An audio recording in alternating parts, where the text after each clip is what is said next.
Assalamualaikum warahmatullahi wabarakatuh. Sahabat tauhid yang dirahmati Allah, Rasulullah Shallallahu Alaihi Wasallam bersabda, menuntut ilmu adalah kewajiban bagi setiap muslim, dan barang siapa yang menempuh jalan untuk mencari ilmu, maka Allah akan memudahkan baginya jalan menuju surga. Hadis riwayat Tabrani wal Muslim. Di dalam Al-Quran, Allah Subhanahu wa Ta'ala berfirman, hai orang-orang yang beriman, apabila dikatakan kepadamu, berlapang-lapanglah dalam majelis, maka lapangkanlah, niscaya Allah akan memberi kelapangan untukmu. Dan apabila dikatakan berdirilah kamu, maka berdirilah, niscaya Allah akan meninggikan orang-orang yang beriman di antaramu dan orang-orang yang diberi ilmu pengetahuan beberapa derajat. Dan Allah Maha mengetahui apa yang kamu kerjakan. Quran Surat Al-Mujadalah ayat 11. Sahabat tauhid yang dirahmati Allah, pernahkah Anda melihat, mendengar, bahkan mungkin merasakan ketika Anda nyantri puluhan tahun, tetapi mengalami kesulitan di dalam menerima ilmu, atau bahkan pernah melihat orang yang begitu lama menuntut ilmu, akan tetapi tidak mendapatkan ilmu yang dicarinya? Lantas bagaimanakah caranya menuntut ilmu yang benar? Berikut kami sampaikan tuntunan tata cara menuntut ilmu yang benar, terutama di dalam menuntut ilmu agama. Para ulama salaf menyampaikan tentang bagaimana cara menuntut ilmu yang baik dan benar. Sahabat tauhid yang dirahmati Allah, ketika kita akan menuntut ilmu, yang pertama kali ditanamkan dalam hati kita adalah niat yang kuat di dalam hati untuk menuntut ilmu-ilmu Allah, yang semata-mata digunakan untuk mendekatkan diri kita kepada Allah dan Rasul-Nya, mencari keselamatan dunia dan akhirat kita. Setelah kita menanamkan niat yang kuat di dalam hati kita, kemudian kita memohon dan berdoa kepada Allah dengan melaksanakan sholat istikharah, meminta petunjuk kepada Allah Subhanahu wa Ta'ala agar dipertemukan dengan mursyid atau wali mursyid yang tepat.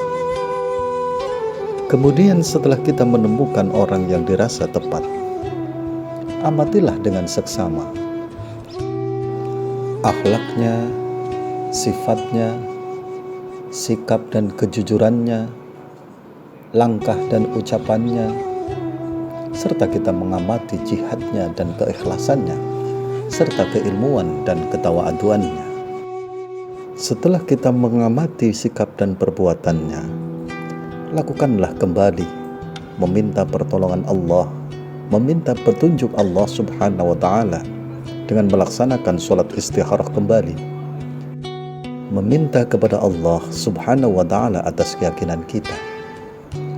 Letakkan doa itu pada saat sujud terakhir dan rakaat terakhir agar diberikan kemudahan dan diantarkan diri kita kepadanya. Kemudian datangilah beliau dengan penuh adab, akhlakul karimah. Mintalah kepadanya agar diangkat menjadi santrinya. Mohon untuk diantarkan menuju jalan keselamatan dan kemuliaan dunia dan akhirat. Setelah sang calon wali mursyid mengizinkan, maka ambillah ikrarnya. Setelah ikrar kita ambil, maka sang wali mursyid akan memberikan amalan pengantarnya. Terimalah dan amalkan amalan pengantar tersebut. Apabila ikrar telah dilakukan dan wali mursyid telah memberikan amalan pengantarnya, maka hukum telah berjalan di antara keduanya.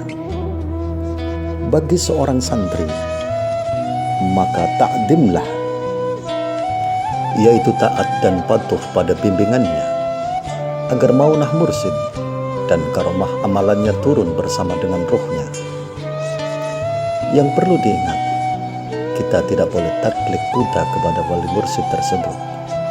Setelah kita takdim kepada wali mursyid kita, sikap yang perlu kita jaga adalah sikap istiqomah, yaitu menjaga kesabaran, keikhlasan dan kedisiplinan untuk melaksanakan petunjuknya, termasuk mengerjakan amalan-amalannya.